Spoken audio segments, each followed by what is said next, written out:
ପିଲାମାନେ ତମ ସମସ୍ତଙ୍କୁ ମୁଁ ସ୍ୱାଗତ କରୁଛି ମୋ ୟୁଟ୍ୟୁବ୍ ଚ୍ୟାନେଲ୍। ତ +2 ସେକେଣ୍ଡ ଇୟର ପିଲାମାନେ, +2 second year arts science commerce ପିଲାମାନଙ୍କୁ ସ୍ୱାଗତ କରୁଛି ପିଲାମାନେ। ତ କ'ଣ ପିଲାମାନେ ନା ଆକାଶ କଇଁଛ, ତ କ'ଣ ନା ଆକାଶ କଇଁଛ ଯେଉଁ ଗଳ୍ପ ଅଛି ତମ ଆକାଶ କଇଁଛ ଗଳ୍ପରୁ ପିଲାମାନେ ତମମାନଙ୍କ ପାଇଁ 3 ମାର୍କିଆ କୋଶ୍ଚିନ୍ ନେଇ ଆସିଛି। ବୁଝିହେଲା ପିଲାମାନେ? 3 ମାର୍କିଆ କୋଶ୍ଚିନ୍ ନେଇ ଆସିଛି। ତ ଚାଲ ଆମେ ଷ୍ଟାର୍ଟ କରିବା। ଆଉ ତମ ହାତରେ ଅଳ୍ପ ଦିନ ଅଛି ପରୀକ୍ଷା ପିଲାମାନେ, ତ ଚାଲ ଆମେ ଷ୍ଟାର୍ଟ କରିବା। ଭିଡ଼ିଓ ଦେଖିବା ପୂର୍ବରୁ ଚ୍ୟାନେଲରେ ନୂଆ ଥିଲେ ସବସ୍କ୍ରାଇବ୍ କରିଦେବ, ବେଲ୍ ଆଇକନ୍କୁ ଦବାଇ ଦେବ ନୂଆ ନୂଆ ନୋଟିଫିକେସନ୍ ପାଇଁ, ଲାଇକ୍ ସେୟାର କରିଦେବ। ତ ପିଲାମାନେ ଆକାଶ କଇଁଛ ଗଳ୍ପର ଗାଳ୍ପିକ କିଏ ପିଲାମାନେ କହିଲ ନା ମନୋଜ ଦାସ। କିଏ ନା ମନୋଜ ଦାସ। ତ ଚାଲ ପ୍ରଥମ କ୍ୱେଶ୍ଚିନ୍ ଷ୍ଟାର୍ଟ କରିବା। ଦିଗନ୍ତ ପ୍ରତି ଦୃଷ୍ଟିପାତ କରି କମ୍ବୁଗ୍ରୀବ କ'ଣ ଭାବୁଥିଲା? ଦିଗନ୍ତ ପ୍ରତି ଦୃଷ୍ଟିପାତ କରି କମ୍ବୁଗ୍ରୀବ କ'ଣ ଭାବୁଥିଲା ପିଲେ? 2023 ସାଇନ୍ସରେ ଏଟା ଗଳ୍ପ କ'ଣ ନା ଆକାଶ କଇଁଛ, ଗାଳ୍ପିକ କିଏ ନା ମନୋଜ ଦାସ। ବର୍ଣ୍ଣନା କରିଛନ୍ତି କ'ଣ ନା ଦିଗନ୍ତ ପ୍ରତି ଦୃଷ୍ଟିପାତ କରି କମ୍ବୁଗ୍ରୀବ ଦୀର୍ଘ ନିଶ୍ୱାସ ଛାଡ଼ୁଥିଲା। ସେ ଭାବୁଥିଲା ଦୂରର ପର୍ବତ ଶ୍ରେଣୀ ସେପାରିସ୍ତ ସରୋବରମାନ କେତେ ସ୍ୱଚ୍ଛତର ଓ ଉପତ୍ୟକାମାନ କେତେ ସବୁଜତର ହୋଇନଥିବ। ସେ ବିହଙ୍ଗଟିଏ ନ ହୋଇ କଚ୍ଛପଟିଏ ହୋଇଥିବାରୁ କ'ଣ ନା ସେ ବିହଙ୍ଗଟିଏ ନ ହେଇ କଚ୍ଛପଟିଏ ହୋଇଥିବାରୁ ନିଜ ଭାଗ୍ୟକୁ ଧିକ୍କାର କରେ। ପରବର୍ତ୍ତୀ କ୍ୱେଶ୍ଚିନ୍ ପିଲାମାନେ, ମହାପଣ୍ଡିତେ କଚ୍ଛପର ପତନ ଭଳି ଘଟଣାକୁ ଉଲ୍ଲେଖଯୋଗ୍ୟ ବିଚାରି ନଥିଲେ କାହିଁକି? ମହାପଣ୍ଡିତେ କଚ୍ଛପର ପତନ ଭଳି ଘଟଣାକୁ ଉଲ୍ଲେଖଯୋଗ୍ୟ ବିଚାରି ନଥିଲେ କାହିଁକି? ଗଳ୍ପ ଆକାଶ କଇଁଛ, ଗାଳ୍ପିକ ମନୋଜ ଦାସ କହିଛନ୍ତି ମହାପଣ୍ଡିତେ ସମସ୍ତ ଘଟଣାକୁ ଛାମୁକୁ କେନ୍ଦ୍ର କରି ଗଣନା କରିଥାନ୍ତି। ଯେହେତୁ କଚ୍ଛପ ମାଂସ ରାଜମଣୋହିରେ ଅଯୋଗ୍ୟ, ତେଣୁ କଚ୍ଛପର ପତନ ଭଳି ଘଟଣାକୁ ଉଲ୍ଲେଖଯୋଗ୍ୟ ବୋଲି ପଣ୍ଡିତ ବିଚାର କରି ନଥିଲେ। ଏଥିନିମିତ୍ତ ସେ ସେହି କଚ୍ଛପର ପତନ ସମ୍ପର୍କରେ ଭବିଷ୍ୟବାଣୀ କରି ନଥିଲେ। ପରବର୍ତ୍ତୀ କ୍ୱେଶ୍ଚିନ୍, ହଂସଦ୍ୱୟ ଓ କଚ୍ଛପଙ୍କ ଭିତରେ ବନ୍ଧୁତା ଯଥେଷ୍ଟ ଦୃଢ଼ୀଭୂତ ହେବା ପରେ କଚ୍ଛପ କେଉଁଠିକୁ ଯିବା ପାଇଁ ଇଚ୍ଛା ପ୍ରକଟ କଲା? ହଂସଦ୍ୱୟ ଓ କଚ୍ଛପଙ୍କ ଭିତରେ ବନ୍ଧୁତା ଯଥେଷ୍ଟ ଦୃଢ଼ୀଭୂତ ହେବା ପରେ କଚ୍ଛପ କେଉଁଠିକୁ ଯିବା ପାଇଁ ଇଚ୍ଛା ପ୍ରକଟ କଲା ପିଲାମାନେ? ନା ପ୍ରତିବର୍ଷ ବର୍ଷା ଋତୁ ସମାଗତ ହେଲେ ସଙ୍କଟ ବିକଟ ନାମକ ହଂସଦ୍ୱୟ କଚ୍ଛପ ରହୁଥିବା ସରୋବରରେ ଉପନୀତ ହେଉଥିଲେ। ହଂସ ଯୁଗଳ କଚ୍ଛପର ଅନୁସନ୍ଧିତ୍ସା ସମ୍ପର୍କରେ ଅବହିତ ହେଲା। ହଂସଦ୍ୱୟ ଓ କଚ୍ଛପଙ୍କ ଭିତରେ ବନ୍ଧୁତା ଯଥେଷ୍ଟ ଦୃଢ଼ୀଭୂତ ହେବା ପରେ କଚ୍ଛପ ସେମାନଙ୍କ ସହିତ ପର୍ବତଶ୍ରେଣୀ ସେପାରିସ୍ତ ସରୋବରକୁ ଯିବା ପାଇଁ ଇଚ୍ଛା ପ୍ରକଟ କଲା। ପରବର୍ତ୍ତୀ କ୍ୱେଶ୍ଚିନ୍, ରାଜା କ'ଣ କହି ରନ୍ଧା କଚ୍ଛପକୁ ତାଙ୍କ ନିକଟରେ ପରଶିବା ପାଇଁ ନିର୍ଦ୍ଦେଶ ଦେଲେ ପିଲାମାନେ? ରାଜା କ'ଣ କହି ନା ଗଳ୍ପ ଆକାଶ କଇଁଛ, ଗାଳ୍ପିକ ମନୋଜ ଦାସ।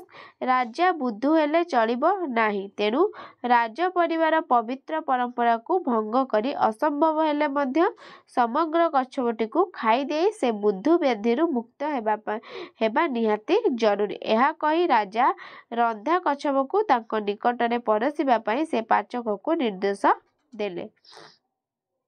ପରବର୍ତ୍ତୀ କ୍ୱେଶ୍ଚିନ୍, ଯୁଦ୍ଧଟିଏ ଅଭାବରୁ ଏ ଦୁର୍ଦ୍ଦଶା ସିନା କିଏ କାହାକୁ କହିଲେ? ଯୁଦ୍ଧଟିଏ ଅଭାବରୁ ଏ ଦୁର୍ଦ୍ଦଶା ସିନା।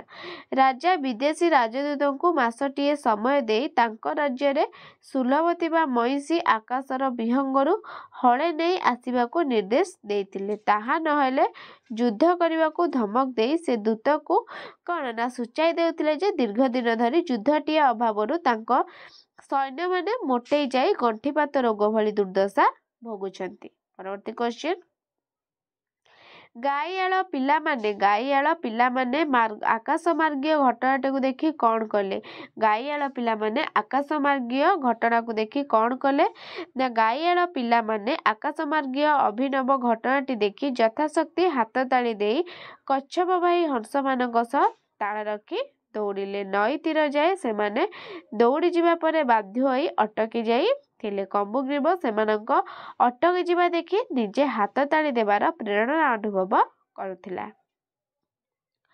ପରବର୍ତ୍ତୀ କ୍ୱେଶ୍ଚିନ୍, ମହାକାଶରେ କଚ୍ଛପ ଉଡ଼ି ଚାଲିଥିବାର ଦେଖି ପକ୍ଷୀମାନେ କି ପ୍ରତିକ୍ରିୟା ପ୍ରକାଶ କରିଥିଲେ? ମହାକାଶରେ କଚ୍ଛପ ଉଡ଼ି ଚାଲିଥିବାର ଦେଖି ପକ୍ଷୀମାନେ କି ପ୍ରତିକ୍ରିୟା ପ୍ରକାଶ କରିଥିଲେ ପିଲାମାନେ? ନା ଗଳ୍ପ ଆକାଶ କଇଁଛ ଗାଳ୍ପିକ ମନୋଜ ଦାସ। ମହାକାଶରେ କଚ୍ଛପ ଉଡ଼ି ଚାଲିଥିବାର ଦେଖି ପକ୍ଷୀମାନେ ନାନା ପ୍ରତିକ୍ରିୟା ପ୍ରକାଶ କରିଥିଲେ। ଘରଚଟିଆ ଓ ବତାସୀ ପକ୍ଷୀ ବିମୁଢ଼ ହୋଇଯାଇଥିଲେ। ପାରା ଓ ଚିଲ ଉଦ୍ବେଗ ପ୍ରକାଶ କରୁଥିଲେ। ଆକାଶରେ ଭବିଷ୍ୟତ ଅନ୍ଧାର ବୋଲି କାଉ ଭବିଷ୍ୟବାଣୀ କରିଥିବାର କହିଲା। ହଂସମାନେ ଯୁଗେ ଯୁଗେ ବିଶ୍ୱାସଘାତକ ବୋଲି ବକଟିଏ ମନ୍ତବ୍ୟ ଦେଇଥିଲା। ପରବର୍ତ୍ତୀ କ୍ୱେଶ୍ଚିନ୍, ଏଇଟି ଦୁର୍ଲଭ ଧରଣର ସୁସ୍ୱାଦୁ କଚ୍ଛପ କେଉଁ ପ୍ରସଙ୍ଗରେ କୁହାଯାଇଛି? ଏଇଟି ଦୁର୍ଲଭ ଧରଣର ସୁସ୍ୱାଦୁ କଚ୍ଛପ। ଭାବବେଗ ସମ୍ଭାଳି ନ ପାରି କମ୍ବୁଗ୍ରୀବ କଇଁଛ ବୁଧୁ କହିବାକୁ ନିଜେ ସଶବ୍ଦେ ନଅର ଛାତ ଉପରେ କନା ପଡ଼ିଗଲା।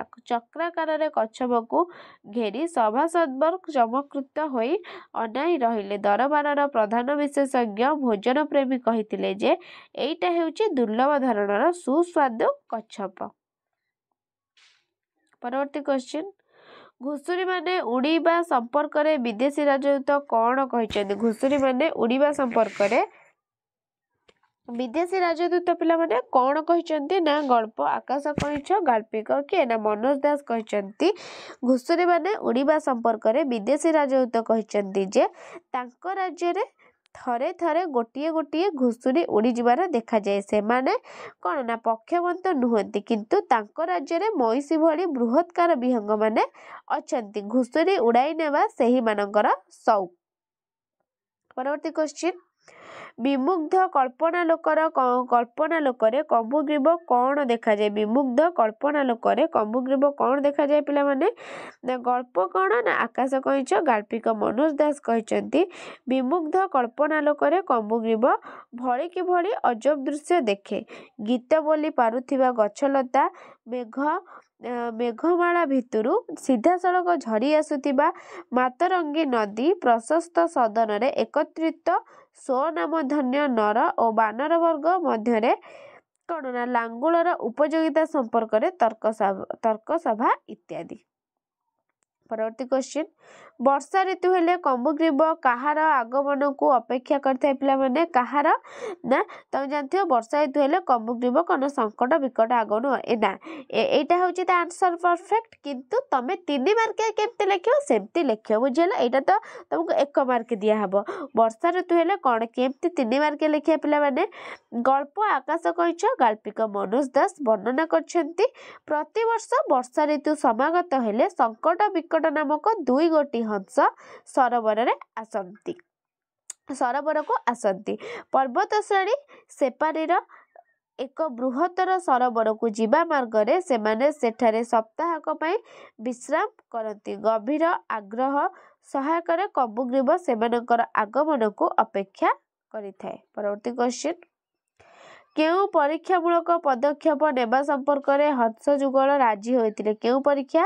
ନା ହଂସଯୁଗଳଙ୍କ ସହିତ କମ୍ବୁଗ୍ରୀବର ବନ୍ଧୁତା ଦୃଢ଼ୀଭୂତ ହୋଇଥିଲା। ଦିନେ ସେ ସେମାନଙ୍କ ସହିତ ପର୍ବତଶ୍ରେଣୀ ସେପାରେ ଥିବା ସରୋବରକୁ ଯିବାକୁ ଇଚ୍ଛା ପ୍ରକାଶ କଲା। ଏହି ପ୍ରସ୍ତାବରେ ବିଜ୍ଞତା ସମ୍ପର୍କରେ ଯଥେଷ୍ଟ ସନ୍ଦେହ ଥିବା ସତ୍ତ୍ୱେ ହଂସଦ୍ୱୟ ପ୍ରଥମେ ଅର୍ଦ୍ଧକୋଶ ପଥ ଯାଏ ଏକ ପରୀକ୍ଷାମୂଳକ ପଦକ୍ଷେପ ନେବା ପାଇଁ ନିମନ୍ତେ ରାଜି ହୋଇଥିଲେ। ପରବର୍ତ୍ତୀ କ୍ୱେଶ୍ଚିନ୍, ହଂସମାନେ କମ୍ବୁଗ୍ରୀବକୁ କେଉଁ ଭାଷା ମନେ ପକାଇ ଦେଉଥିଲେ ଓ କାହିଁକି? ପରୀକ୍ଷା ସଫଳ ହେବା ପରେ ସଙ୍କଟ କମ୍ବୁଗ୍ରୀବକୁ ଚେତାଇ ଦେଲା ଯେ ଶୂନ୍ୟରେ ଥିବା ଯାଏ ମୁହଁ ଖୋଲିବ ନାହିଁ। ତେବେ ଉତ୍କଣ୍ଠିତ କଚ୍ଛପ ପ୍ରଶ୍ନ କଲା, ଏତିକି ମାତ୍ର କରିବା ପାଇଁ ଅବତରଣ କରିବାର କ'ଣ ଦରକାର ଥିଲା? ହଂସମାନେ କମ୍ବୁଗ୍ରୀବକୁ ମନେ ପକାଇ ଦେଇଥିଲେ ଯେ ଶୂନ୍ୟ ମାର୍ଗରେ ସେ ଏତିକି କହିଥିଲା, ତା ଅବସ୍ଥା ଶୋଚନୀୟ ହୋଇଥାନ୍ତା। ପରବର୍ତ୍ତୀ କ୍ୱେଶ୍ଚିନ୍, ନୌକାରେ ଫେରୁଥିବା ବୃଦ୍ଧ ଓ ତାଙ୍କ ତରୁଣୀ ଭାର୍ଯ୍ୟାଙ୍କ ସମ୍ପର୍କରେ କ'ଣ କୁହାଯାଇଛି? ଜଣେ ବୃଦ୍ଧ ଏକ ତରୁଣୀ ଭାର୍ଯ୍ୟା ସଂଗ୍ରହ କରି ନୌକାରେ ଫେରୁଥିଲା। ସହଯାତ୍ରୀମାନଙ୍କ ବିସ୍ମୟସୂଚକ ପାଟିଗୋଳ ଶୁଣି କନ୍ୟାଟି କ୍ଷିପ୍ର ଗତିରେ ଓଢ଼ଣା ଅପସାରଣ କରି ମୋତେ ସେଇଟା ଆଣିଦିଅ ବୋଲି କହିଲା। ବୃଦ୍ଧ ମୁକୁଟ ସହ ଉଠି ଠିଆ ହୋଇପଡ଼ିଲା ଓ ଭାରସାମ୍ୟ ହରାଇ ପଡ଼ିଗଲା।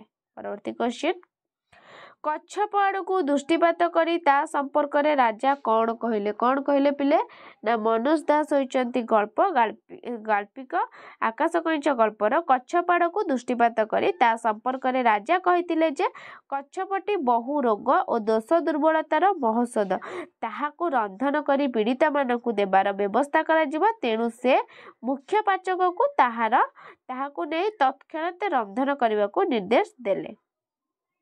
परवर्ती क्वेश्चन चलंती सिंहासन उपरे उपवेशन करी कच्छप संपर्क रे राजा कौन